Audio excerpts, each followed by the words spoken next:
Archaeological records and spiritual texts across cultures tell us that standing water, especially when still, darkened, or lit by moonlight, was used for prophetic seeing long before any formal systems of magic were developed. This practice is now called hydromancy, but it predates that term by millennia. The Sumerians used water bowls during temple rituals to receive omens and observe celestial alignment. In ancient Egypt, sacred lakes were constructed beside temples, not just for purification, but for ritual reflection.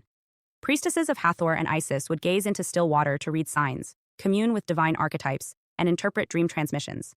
These lakes weren't aesthetic, they were optical altars. In ancient Greece, water oracles predate the more famous Delphi.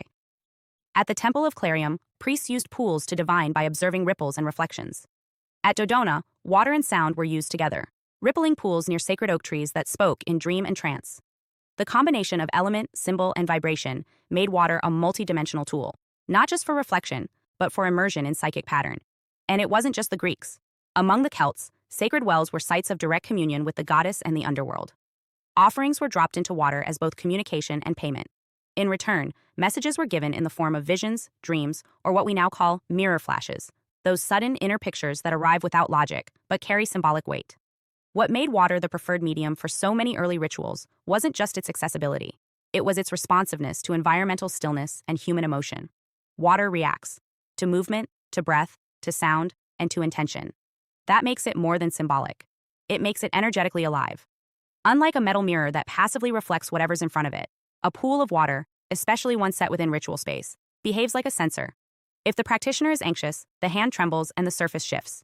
If the breath is erratic, the ripples distort the field. If the question being asked is unstable, the mirror of water becomes unreadable. This is why, in nearly every hydromantic tradition, stillness is required.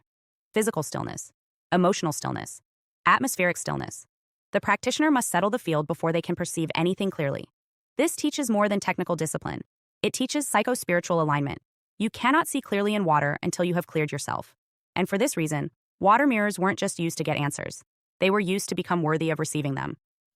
Water also became inseparably linked to the divine feminine across many cultures, particularly in connection with the moon.